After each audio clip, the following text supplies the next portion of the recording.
Every week, folks, there are those stories that just aren't big enough to talk about in the loop, but that doesn't mean that they're not worth discussing. Oh, no.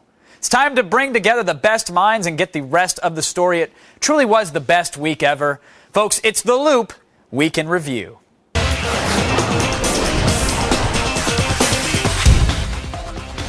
at that little stamp. Joining us this Friday night, the one, the only, Christopher Gore, and associate editor for CNET.com and co-host of the daily podcast Buzz Out Loud, Veronica Belmont, and TV editor for Variety, Michael Schneider. This is an all-star loop. I have to take a second and drink this in. This is incredible. Okay, I'm done. Let's get this started. Earlier this week, Cartoon Network general manager Jim Samples, he resigned over the whole Aquagate scandal. He told his staff that he, quote, felt compelled to step down effective immediately in recognition of the gravity of this situation that occurred under his watch. Michael, is he being scapegoated here, or do you think he really does feel responsible for Boston shutting down their city over some light brights? Totally being scapegoated, and it's nice to finally see someone being held accountable for the Department of Homeland Security's miscues, but unfortunately it's a Turner exec who put a cartoon on the air and viral marketed this cartoon around 10 cities across the country, and suddenly this guy is being scapegoated as opposed to the entire town of Boston overreacting. Pretty lame-ass move, Chris, right? I completely agree. I mean, this is the result of the culture of fear that's been created. I mean, come on, it's a promotion for a cartoon. Give me a break. I mean, someone has to take responsibility for this. It certainly shouldn't be this executive. Yeah, Veronica, you were quoted as saying he deserved to step down and all of William Street should resign immediately. Was that a misquote? I'm sorry?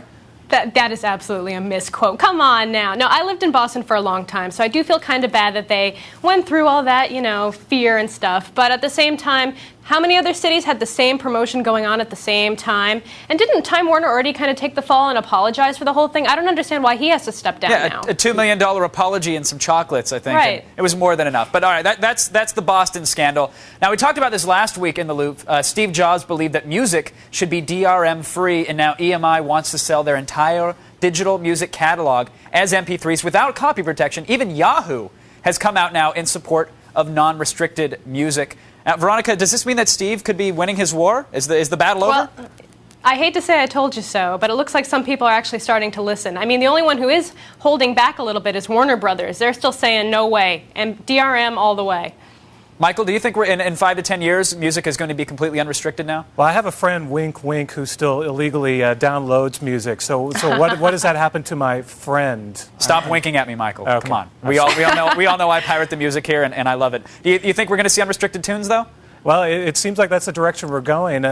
Steve Jobs is God, right? He's still God, right? I think he is. And if you say otherwise, you will fall dead immediately. Yeah, I just want my free iPhone. So whatever Steve Jobs says, I'm down with it. Yes, so. Master Jobs. All right, now, Chris, I got to come to you for something different. Yesterday, video appeared online showing a confrontation at the popular Los Angeles club, The Comedy Store. Joe Rogan accused Carlos Mencia of stealing his material from other comedians. The internet blew up. Now Rogan's banned.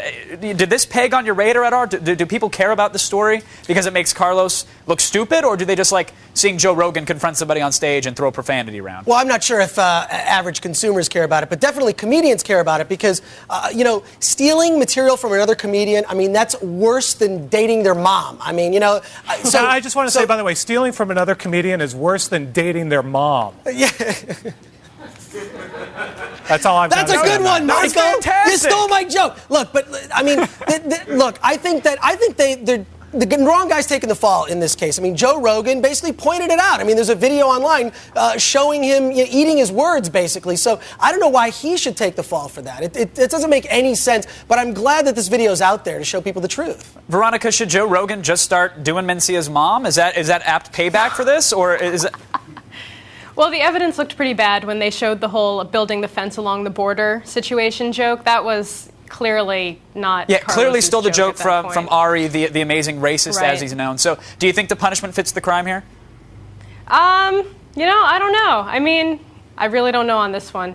Carlos is pretty funny, though, I have to say. Carlos Mencia. That's advantage Joe Rogan there. Yeah, by the way, I've never thought Joe Rogan was all that funny, but I do have a newfound respect for him. I think, if anything's come out of this, I think people respect a lot of guts. Joe a lot more. All right, now, according to the iPhone World, which is apparently some iPhone-friendly device, The device itself is primed to run the most popular PC game of the last 2 years, World of Warcraft.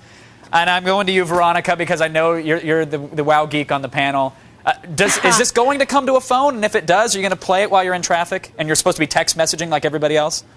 Well, it seems like a pretty good rumor. I don't know. I don't know if it's true, but can you imagine going on a raid with a tiny little phone like that? That would be impossible. Maybe for checking your mail or something, but I can't imagine myself doing it for an actual World of Warcraft experience type of deal. Chris, too small. Are you psyched for the iPhone?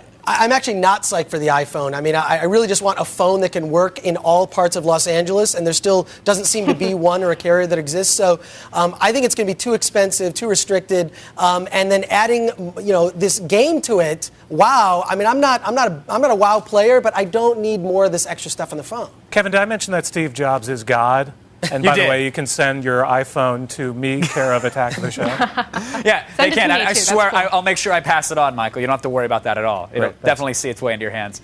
All right, finally, at an industry luncheon last week, George Lucas gave an award to Sid Gaines, who was the in-house publicist on Empire Strikes Back. And George said that Sid is the only reason why Empire Strikes Back is always written about as being the best film when it was actually one of the worst. Chris, you're our resident film guy. Well, I mean, anyone that knows about the making of The Empire Strikes Back knows that Lucas was actually supervising all the special effects and the guys in cockpits, while Irvin Kershner and Gary Kurtz were in England shooting the live action and trying to make something of the script. Lucas calls furious, screaming, "You're ruining my movie," as he saw footage coming back from England. The Chris, famous what do you think, though? Is it the worst film? First of all, absolutely not. I mean, I don't know what Lucas was thinking. I mean, amongst fans, everyone will say The Empire Strikes Back is what really solidified and made it a series, made it worth seeing more than 2 movies. Veronica, you're nodding. You agree with Chris on this one? Oh, absolutely. It's like Rivers Cuomo from Weezer saying Pinkerton was the worst album. Yeah, that guy has bread crust in his fanny pack, by the way, so I don't know if I'd ever want to compare George Lucas to anybody that does that. Michael, final word, sir. Was he taken out of context, or are you still just waiting for your iPhone? Well, waiting for the iPhone, but also there are no Ewoks and there's no Jar Jar Binks in Empire Strikes Back, so do with that what you may. Well, then you can't have the motorized lollipops. That was the best part of the... All right, never mind. Want to thank you guys. Thanks to Chris, Veronica, and Michael. Thank you for joining us and keeping us in the loop. Look, you gotta love Lucas. Despite the fact that the movies are done and the fans still have something to complain about. He's a giver, not a taker. Attack of the Show, weeknights at 7, only on G4.